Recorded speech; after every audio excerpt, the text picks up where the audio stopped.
다윗이 라마 나요스에서 도망하여 요나단에게 이르되 내가 무엇을 하였으며 내 죄악이 무엇이며 내 아버지 앞에서 내 죄가 무엇이기에 그가 내 생명을 찾느냐?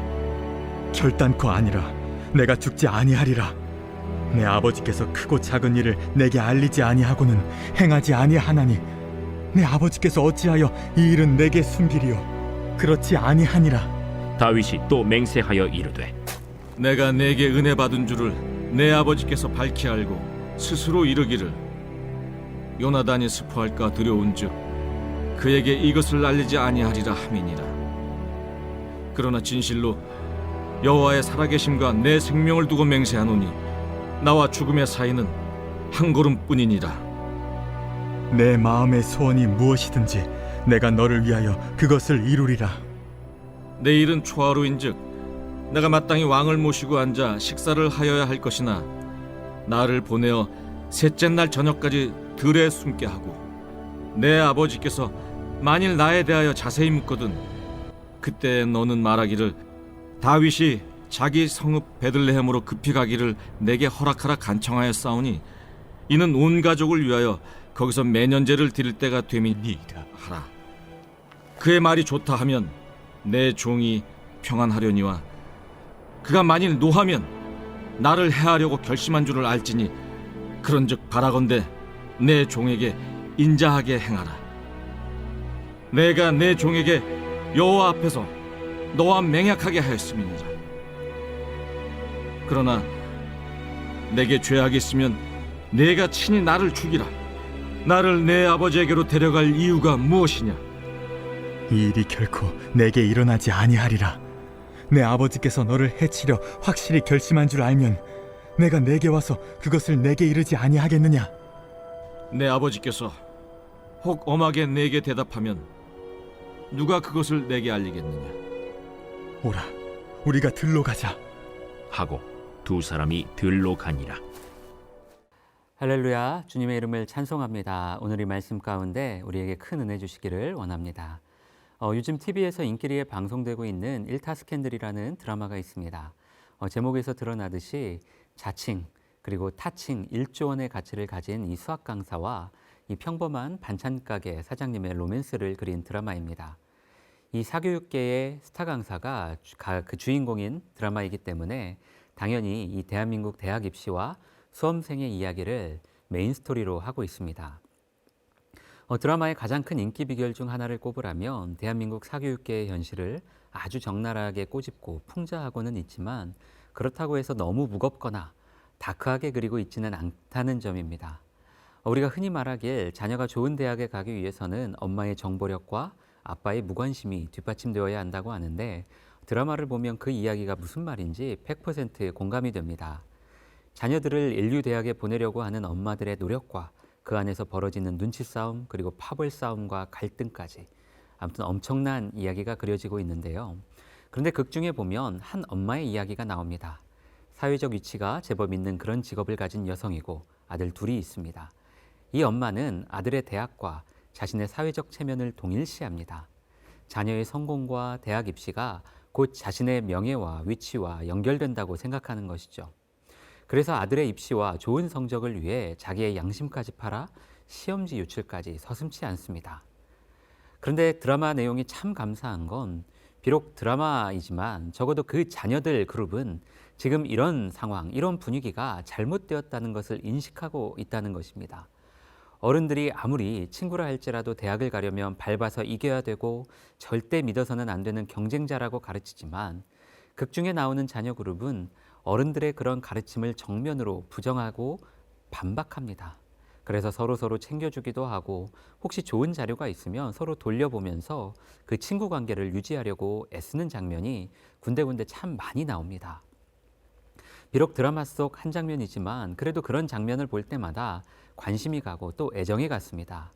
아무래도 인기가 많은 드라마이고 또 대중들에게 많이 노출이 되는 그 미디어이기 때문에 우리 자녀 세대들 그리고 젊은 세대들이 저런 장면들을 보면서 좋은 영향을 좀 받았으면 하는 기대가 되었기 때문입니다.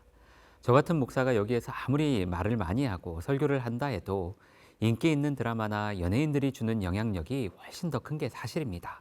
그런 맥락에서 저 드라마 속 청소년들의 모습이 우리 시대 젊은 세대들의 실제 모습이 되기를 간절히 바라는 마음이 저는 매우 큽니다.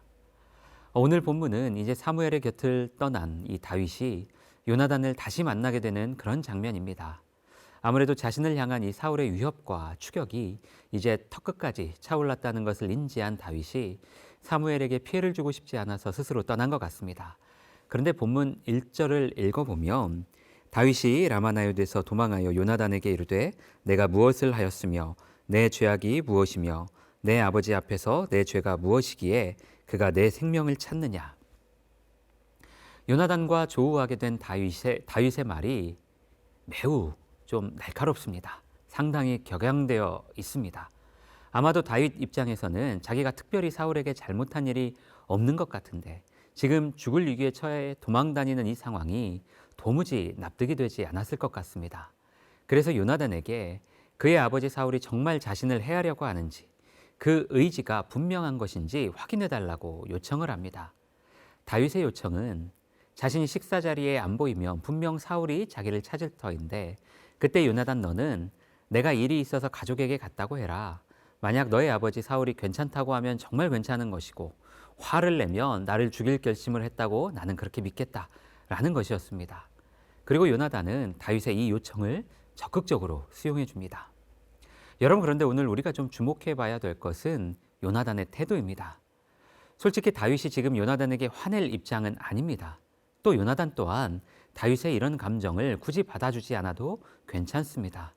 그럼에도 요나단은 다윗을 위해 그의 요청을 아주 적극적으로 수용해 줍니다. 들어주는 것이죠. 실제로 뒤에 가면 사울이 식사 자리에서 다윗을 찾게 되고 요나단은 다윗이 일러준 대로 이야기했다가 오히려 사울에게 큰 미움을 받게 됩니다. 자기가 굳이 감당하지 않아도 될 일이었고 수용하지 않아도 될 부탁이었음에도 불구하고 다윗을 위해 기꺼이 자기 에너지와 감정을 소모합니다. 사무엘상 18장 1절에 보면 다윗과 요나단이 처음 마주하는 장면이 나옵니다. 18장 1절이 이렇게 기록합니다. 요나단의 마음이 자기 다윗의 마음과 하나가 되어 요나단이 그를 자기 생명같이 사랑하니라. 요나단이 다윗을 자기 생명같이 사랑했다고 합니다. 그리고 생명같이 사랑하는 것이 무엇인지 지금 삶으로, 자기의 삶으로 보여주고 있습니다. 다윗을 빼돌렸다는 사실을 알게 된 사울이 요나단을 죽이려고까지 했습니다.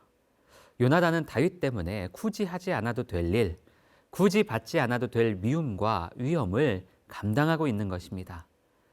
여러분 이것이 요나단이 보여주는 사랑의 실체였고 이것이 요나단의 진심이었습니다. 우리가 믿는 예수 그리스도 또 그 기독교의 근본을 말한다면 100이면 100 사랑을 말할 것입니다. 맞습니다. 사랑입니다. 그리고 누군가 저에게 이 사랑의 정의를 하나만 해보라고 한다면 사랑이란 굳이 하지 않아도 될 수고와 노력을 하는 것이라고 저는 말하고 싶습니다. 주님이 우리를 사랑하셨기에 굳이 하지 않아도 될 수고를 하셨으며 인간의 몸을 입어 이 땅에 오셨습니다. 부모가 자식을 사랑하기 때문에 누가 시킨 것도 아닌데 밤잠 못 자가면서 아이의 필요를 채워줍니다. 요나단이 다윗을 사랑했기 때문에 굳이 감당하지 않아도 될 그 수고를 감당하며 다윗을 보호하려고 했습니다. 심지어 자기 목숨이 위태로워지는 상황임에도 아랑곳하지 않고 다윗을 지키려고 하고 있습니다. 이것이 다윗을 향한 요나단의 사랑이었습니다. 모든 크리스천들이 주님을 사랑한다고 고백합니다. 서로 경쟁하듯 열정적으로 고백합니다. 그러나 확실한 건 주님을 향한 우리의 사랑은 두 손 높이 들고 울면서 찬양할 때 증명되는 것이 아닙니다. 주님을 향한 우리의 사랑은 그런 자리에서 표현되고 확인되는 것이 아니라 우리 삶 속에서 굳이 감당하지 않아도 되고 굳이 하지 않아도 될 일을 주님 때문에 감당하는 그때에 표현되고 증명되는 것입니다. 많은 사람들이 사도행전 속 예수님 제자들의 그 변화를 수많은 은사와 탁월한 설교에서 찾지만 여러분 그것은 바람직하지 않은 접근입니다. 사도행전 속 제자들의 변화는 그들의 달라진 삶에서 찾아야 됩니다. 사도행전 3장은 그 유명한 베드로와 요한과 그 지체장애인의 이야기가 나옵니다. 그 장애인은 성전에 올라가는 사람들의 그 죄책감과 양심에 기대어 하루하루를 연명하는 그런 사람이었습니다. 그리고 그 성전 미문에 앉아 구걸하던 장애인을 베드로와 요한이 마주하게 됩니다. 무언가 잔뜩 기대하는 눈빛으로 베드로와 요한을 바라보던 그 장애인을 향해 베드로가 그 유명한 은과 금은 내게 없거니와 내게 있는 이것을 내게 주노니 나사렛 예수 그리스도의 이름으로 일어나 걸으라, 이렇게 말합니다. 그런데 우리가 그 바로 뒷부분을 주목해야 됩니다. 사도행전 3장 7절은 오른손을 잡아 일으키니 발과 발목이 곧 힘을 얻고 라고 말하는데, 여기서 오른손을 잡아 일으키다라는 말의 원어적 의미는 그냥 손만 잡아 일으켰다라는 뜻이 아니라 사람을 껴안아 힘을 주어 일으켰다라는 말입니다. 평생 자기 힘으로 일어나서 생활해 본 적이 없는 장애인이었다면 분명 겉으로만 봐도 일반적인 사람의 모습은 아니었을 겁니다. 냄새도 심하고 옷도 지저분하고 그런 사람이었을 것이 뻔한데, 그냥 말 한마디 하고 일으킨 것이 아니라 베드로는 그를 적극적으로 껴안아 자기 힘을 들여서 그 사람을 자리에서 일으켰습니다. 여러분, 저는 이것이 베드로의 변화라고 생각합니다. 설교 잘해서 3,000명을 회심시키고 죽은 사람을 살려내는 기적을 베푼 것도 대단한 은사이고 변화의 증거이지만, 그냥 지나쳐도 됐을 법한 사람을 굳이 주목하고 그것도 모자라 냄새나고 지저분해서 다가가고 싶지 않은 그 사람을 적극적으로 껴안아 일으켰던 그 베드로는 더 이상 복음서에 나오는 그런 철없는 천덕꾸러기가 아니라 복음의 비밀을 간직한 능력 있는 사도가 되어 있었습니다. 이것이 베드로의 힘이었고 변화의 증거였습니다. 그리고 이것이 베드로가 보여준 주님을 향한 사랑의 고백이었던 것입니다.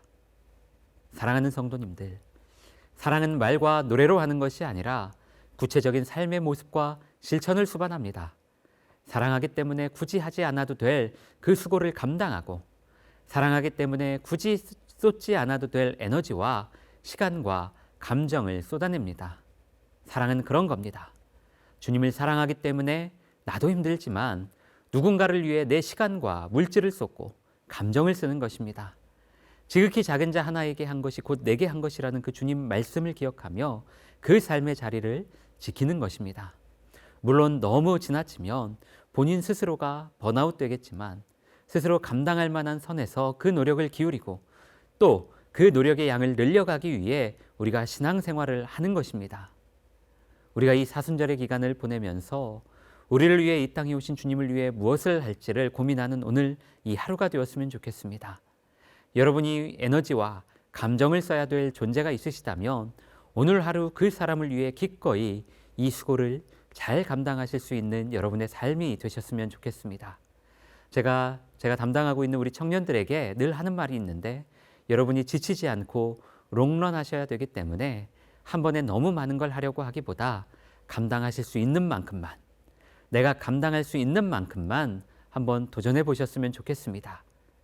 이야기를 들어줘야 될 사람이 있다면 그 사람을 위해 시간을 내어주시고 마음을 내어주십시오. 관심과 연락이 필요한 사람이 있다면 여러분의 에너지를 조금만 내어주십시오. 그것이 사랑의 정의이고 그것이 주님을 사랑하는 길입니다. 그 사랑 때문에 오늘 이 하루 동안 감사와 기쁨이 충만한 저와 우리 모든 성도님들 되시기를 간절히 기도합니다. 함께 기도하시겠습니다. 주님, 우리가 말하는 사랑이 너무 허상과 같은, 신기루와 같은 말은 아니었는지 스스로 생각해보고 돌아보는 은혜가 있게 하여 주옵소서. 쉽게 사랑을 말하면서도 약간의 불편함과 어려움을 참지 못하는 우리 삶은 아니었는지 생각해봅니다. 사랑의 주님, 우리를 위해 굳이 하지 않으셔도 되었고 굳이 감당하지 않으셔도 되었을 그 사랑과 고통을 감당하신 주님을 기억하며 우리도 그 주님을 따라가고자 애쓰는 삶이 되게 하여 주옵소서. 감사드리며 예수 그리스도의 이름으로 기도드렸습니다. 아멘.